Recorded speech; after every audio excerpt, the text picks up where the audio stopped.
spicy. Wow. Oh my gosh. Welcome to Hot Professors, a BME spin on the hit show Hot Ones. I'm Ed Guo, and I have been with Biomedical since 1996. So I'm not going to tell you how old I am. So today I'm joined by our newest faculty, Grace McNiven. So excited to be here. Should we get started on this? Yes. Alrighty. Okay.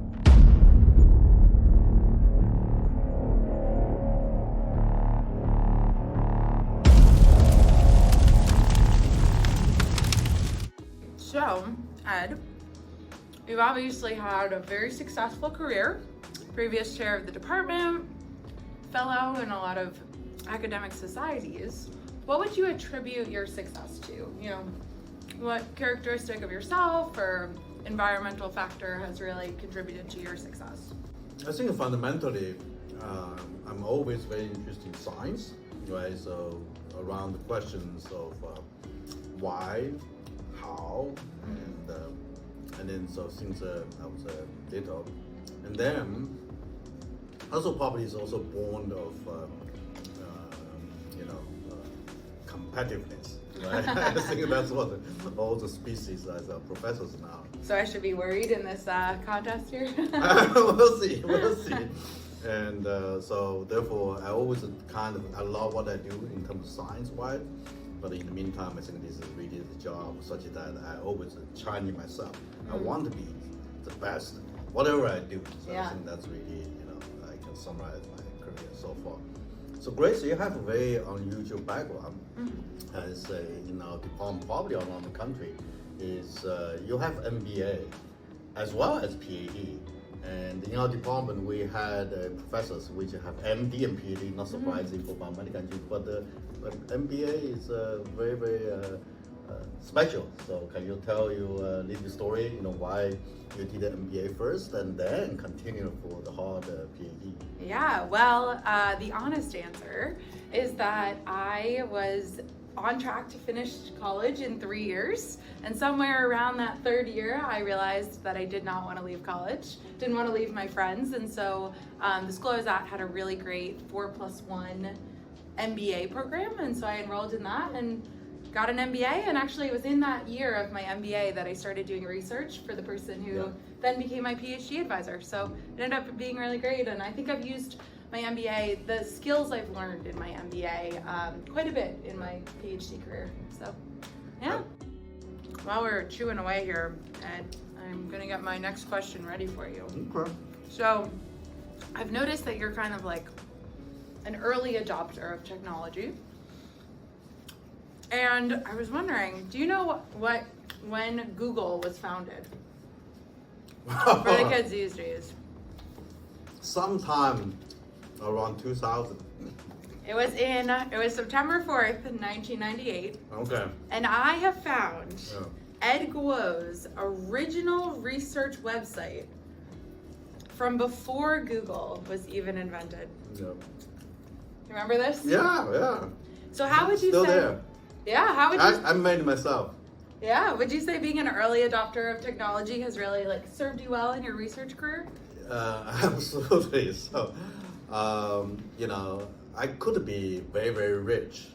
My wife told me, because when I was in 1994, I was doing my postdoc. And that's actually, for a lot of people that you do not know, we have this Mosaic. It's the first generation web browser.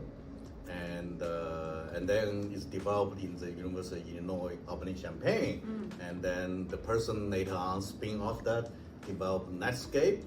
It's become Mark Anderson, which interestingly now is a big VC firm. And my oldest son, Robin Guo, actually works for the big VC firm. It's called A16Z. So I was always fascinated by technology. I told my wife, I said, this is going to be great, make money. But unfortunately, my passion is in science, and so therefore, so I was always interested. So therefore, when I come to Columbia, actually, Probably very few faculty actually build a website. Yeah, I was so impressed. And Um, I bet you don't even want to know how old I was when that website was last updated. I don't want to. Yeah. Well, it's really wonderful to have Grace join our department. So you're the my last hire as a chair. So therefore, you're very still have to make it. So no pressure. And how's your first few months at Columbia so far? It's been really, really wonderful. I think I've been really surprised how quickly I felt at home here, I would say. I think the faculty have been really great. I've started to meet a bunch of the students. I'm teaching the intro to engineering for the freshmen, and they're super enthusiastic, and so far it's been really great. I think I'm really gonna love being at Columbia. Great. Oh, I'm not playing up anything. This is spicy. Wow. Oh my gosh. Wow. Oh This my one, gosh. I feel it. Yeah. I think my sweat is coming out. Oh, I need some milk. Wow, that one. Is this enough? Do I have to finish my wing? Wow. Okay, whew, Ed. My next question for you is, as an avid Twitter user, Yeah.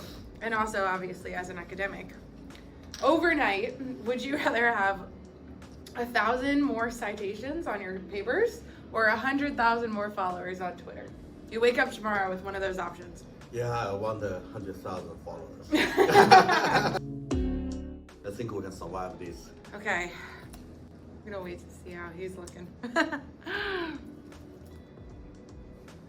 Wow, I have tears in my eyes. I'm still feeling it a lot though. Oh gosh. Whew. So if the faculty, if we all played a round of the TV show Survivor, Yeah. who would be the first eliminated? Who would be the longest to live, and why? Wow, that's very challenging. I think I answer the easy one first. I think the longest living will be Ed. Because seriously, I have been talking to a lot of people about the secrets of longevity. So I, of course, also show the competitiveness. I want to be the one survive the last. Competitive. I think the first one would be kicked out in our department. You're probably going to be surprised with the person, but hopefully the professor is not going to take in person against me. I think Lance Cat. And what's your rationale? I think he's just such a nice guy, and then want to really be nice to everyone. That's true. He would give away all his Yeah. supplies to everyone else. Yeah. Yeah. So Grace, Okay. it's actually very interesting to hear from you. As you reflecting many years ago, as I first started, I share you what I was thinking at the time. So, what is your most worries now, concerns now, as starting at day one as assistant professor in your career? Yeah, well, I'm worried about surviving after eating it. Spicy food. Didn't think that this would be first month, but I think really the major thing for me is, I really want to be a good mentor. I think that there's a lot of successful PhDs who are really good at getting grants and stuff, but the mentorship is, I think, an area that I care about a lot. I think it's what makes the most difference is to be able to mentor the next generation of students. I had a really amazing mentor, and I think it made a big difference for the next few years. I'm barely hanging on here. Wow, we did it. So, who you want to do these hard ones or harder professors next? Vote below.